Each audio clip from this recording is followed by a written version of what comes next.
ಬೆಳಗ್ಗೆ 11:45ಕ್ಕೆ ಮೇಟಿ ಕಣ್ಣು ಮುಚ್ಚಿದರು ಶಾಶ್ವತವಾಗಿ.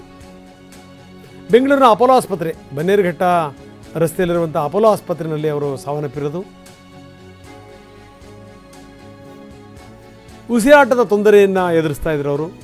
ಲಂಗ್ಸ್ ಸಮಸ್ಯೆ ಇತ್ತು ಅವರಿಗೆ, ಶ್ವಾಸಕೋಶದ ಸಮಸ್ಯೆಯಿಂದ ಬಳಲ್ತಾ ಇದ್ರು. ಅಲ್ಲಿ ವರ್ಕೌಟ್ ಆಗಲಿಲ್ಲ ಅಂತಲೇ ಅವ್ರನ್ನ ಬೆಂಗಳೂರಿಗೆ ಕರ್ಕೊಂಡ್ಬಂದಿದ್ದರು. ಬೆಂಗಳೂರಿನ ಅಪೋಲೋ ಆಸ್ಪತ್ರೆಗೆ ಅವರನ್ನು ಸೇರಿಸಿದ್ರು. ಇದೇ ಸಂದರ್ಭದಲ್ಲೇ ಮುಖ್ಯಮಂತ್ರಿಗಳು ಕೂಡ ಹೋಗಿ ಅವರ ಆರೋಗ್ಯವನ್ನು ವಿಚಾರಿಸಿದರು. ಇನ್ನು ತಿಮ್ಮಾಪುರ ಗ್ರಾಮದಲ್ಲೇ ಅವರ ಅಂತ್ಯಕ್ರಿಯೆ. ಬಾಗಲಕೋಟೆ ಜಿಲ್ಲೆಯ ತಿಮ್ಮಾಪುರ ಗ್ರಾಮ, ಅಲ್ಲೇ ಅವರು ಹುಟ್ಟಿದ್ದು, ಅಲ್ಲೇ ಅವರ ಅಂತ್ಯಕ್ರಿಯೆ. ಇಲ್ಲಿಂದ ಪಾರ್ಥಿವ ಶರೀರವನ್ನು ಶಿಫ್ಟ್ ಮಾಡ್ತಾರೆ.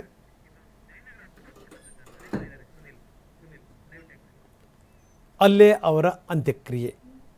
ಬನ್ನಿ, ನಮ್ಮ ಪ್ರತಿನಿಧಿ ಸುನಿಲ್ ಈಗ ನಮ್ಮೊಂದಿಗೆ ನೇರ ಸಂಪರ್ಕದಲ್ಲಿದ್ದಾರೆ. ಸುನಿಲ್, ಜಯನಗರ ಅಪೋಲೋ ಆಸ್ಪತ್ರೆಯಲ್ಲಿ ನಿಧನರಾಗಿರುವಂಥದ್ದು. ಇತ್ತೀಚಿನ ದಿನಗಳಲ್ಲಿ ನಾವು ನೋಡ್ತೀವಿ, ವಿಪರೀತ ಈ ಶ್ವಾಸಕೋಶದ ತೊಂದರೆಯಿಂದ ಬಳಲ್ತಾ ಇದ್ದರು.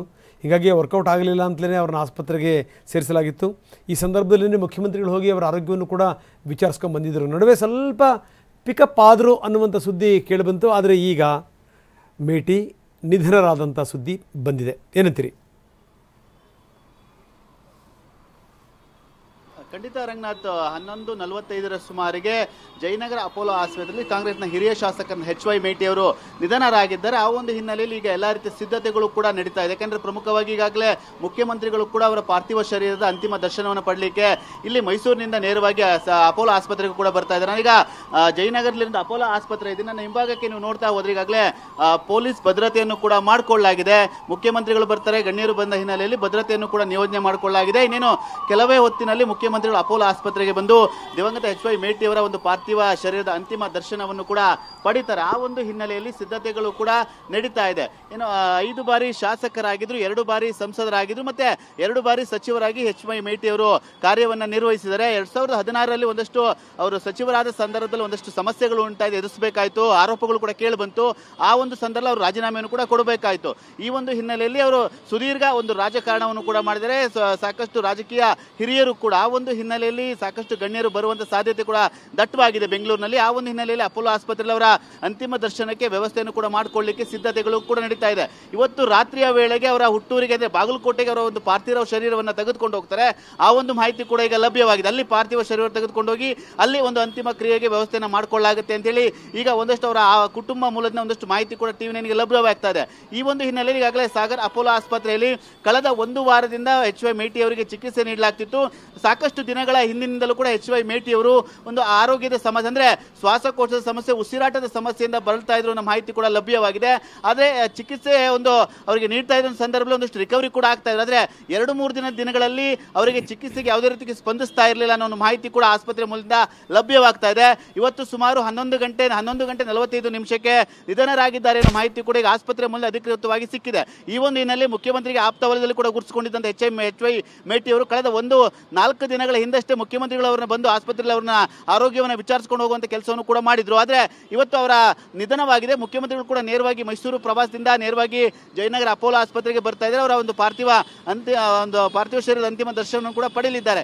ಈ ಒಂದು ಹಿನ್ನೆಲೆಯಲ್ಲಿ ಜಯನಗರ ಅಪೋಲೋ ಆಸ್ಪತ್ರೆ ಬಳಿ ಒಂದಷ್ಟು ಬಂದೋಬಸ್ತನ್ನು ಕೂಡ ಮಾಡಿಕೊಳ್ಳಲಾಗಿದೆ. ಈಗ ಅವರ ಒಂದು ಪಾರ್ಥಿವ ಶರೀರವನ್ನು ತೆಗೆದುಕೊಳ್ಳೋಕೆ ಹೋಗ್ಲಿಕ್ಕೂ ಕೂಡ ಒಂದಷ್ಟು ವ್ಯವಸ್ಥೆಗಳು ಕೂಡ ಆಗ್ತಾ ಇದೆ. ಈಗ ಅವರ ಕುಟುಂಬಸ್ಥರು ಕೂಡ ಎಲ್ಲರೂ ಕೂಡ ಜಮಾಯಿಸ್ತಾ ಇದ್ದಾರೆ. ಬೆಂಗಳೂರಲ್ಲಿ ಇರುವಂಥ ಎಲ್ಲ ಕುಟುಂಬಸ್ಥರು ಅವರ ಒಂದು ಪಾರ್ಥಿವ ಶರೀರವನ್ನು ನೋಡಲಿಕ್ಕೆ ಅವರ ಆಸ್ಪತ್ರೆ ಬಳಿ ಕೂಡ ಜಮಾಯಿಸ್ತಾ ಇದ್ದಾರೆ.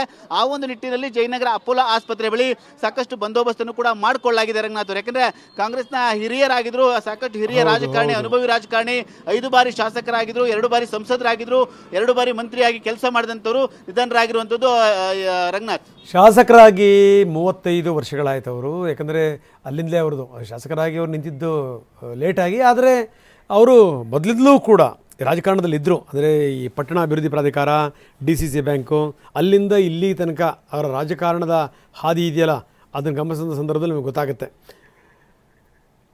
ಬರೀ ಉಮಾಶ್ರೀ ಟಿವಿ ನೈನ್ ಜೊತೆ ಮಾತಾಡಿದ್ದಾರೆ. ಮೇಟಿಯವರ ಬಗ್ಗೆ ಏನಂತಾರೆ ನೋಡೋಣ. ನಮ್ಮ ಅಣ್ಣ HY ಮೇಟಿ ಅವರು ಇಲ್ಲ ಅಂತ ಕೇಳಿ ನಾನು ತುಂಬಾನೇ ಬೇಜಾರಾಗ್ತಾ ಇದೆ. 70-80 ವರ್ಷ ಆಗಿರ್ಬೇಕು ಅವ್ರಿಗೆ. ಆದ್ರೆ ರಾಜಕೀಯ ಜೀವನದಲ್ಲಿ ಅತ್ಯಂತ ಅನುಭವಿಗಳು. ಎಲ್ಲ ಸಮುದಾಯಗಳನ್ನು ಕೂಡ ಅತ್ಯಂತ ಪ್ರೀತಿಯಿಂದ ಕಾಣ್ತಿದ್ದಂತಹ ಒಬ್ಬ ನಾಯಕ. ಬಾಗಲಕೋಟ್ ಜಿಲ್ಲೆಯಲ್ಲಿ ಅದರಲ್ಲೂ ಕೂಡ ಹಿರಿಯ ನಾಯಕರಲ್ಲಿ ಒಬ್ಬರಾಗಿದ್ದಂಥವ್ರು.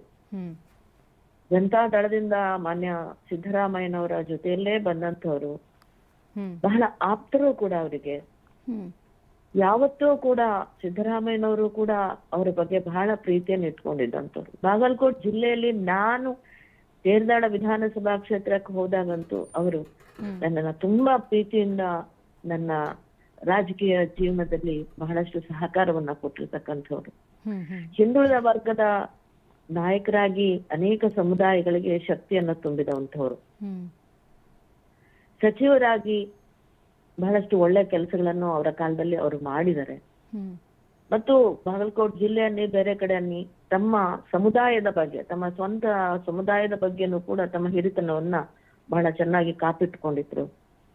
ಮತ್ತೆ ಬಾಗಲಕೋಟೆ ಜಿಲ್ಲೆಯಲ್ಲಿ ನಾನು ಕಂಡ ಹಾಗೆ ಎಲ್ಲಾ ಸಮುದಾಯದ ಹಿರಿಯರ ಜೊತೆಯಲ್ಲಿ ಅನ್ಯೋನ್ಯತೆಯನ್ನ ಸಂಪಾದನೆ ಮಾಡಿದ್ರು. ಮೇಟಿ ಅವರು ಅಂತ ಹೇಳಿದ್ರೆ ಬೇರೆ ಸಮುದಾಯದ ಯಾವುದೇ ನಾಯಕರಾದ್ರೂ ಕೂಡ ಅವರ ಬೆಂಬಲಕ್ಕೆ ನಿಲ್ತಾ ಇದ್ರು. ಅಂತಹ ಸೌಮ್ಯ ಸ್ವಭಾವದ ಸಜ್ಜನ ರಾಜಕಾರಣಿ ಮೇಟಿ ಅವರು. ಇತ್ತೀಚೆಗೆ ಅವರಿಗೆ ಆರೋಗ್ಯದ ತೊಂದರೆ ಆಗಿತ್ತು. ನನ್ನ ಸಮಿತಿಯಲ್ಲಿ ಕೂಡ ಅವೆಲ್ಲ ಒಟ್ಟಿಗೆ ಇದ್ವಿ. ಸ್ವಲ್ಪ ಏನೋ ಏರುಪೇರು ಆಗಿತ್ತು ಅಂತ ಅನ್ಕೊಂಡ್ವಿ. ಆದ್ರೆ ಅವರ ನಿಧನರಾಗ್ತಾರೆ ಅಂತ ನಾವು ನಿರೀಕ್ಷೆ ಮಾಡಿರ್ಲಿಲ್ಲ. ನಮ್ಮ ಕಾಂಗ್ರೆಸ್ ಪಕ್ಷದ ಒಬ್ಬ ನಾಯಕ ಇವತ್ತಿಲ್ಲ ಅಂತ ಹೇಳಿದಾಗ ನನಗೆ ತುಂಬಾನೇ ತುಂಬಾನೇ ತುಂಬಾನೇ ಬೇಸರ ಆಗ್ತಾ ಇದೆ. ಅದಕ್ಕಿಂತಲೂ ಏನು ಹೇಳಕ್ ಸಾಧ್ಯ ಆಗತ್ತೆ. ಅವರ ಆತ್ಮಕ್ಕೆ ಶಾಂತಿ ಸಿಗ್ಲಿ, ಮತ್ತೆ ಅವರ ಕುಟುಂಬದ ಎಲ್ಲಾ ಸದಸ್ಯರಿಗೂ ಕೂಡ ಅವರನ್ನ ಅವರ ಅಕಾಲ ಮರಣವನ್ನ ಸಹಿಸುವ ಶಕ್ತಿ ಕೊಡ್ಲಿ ಭಗವಂತ ನಾನು ಪ್ರಾರ್ಥನೆ ಮಾಡಿ.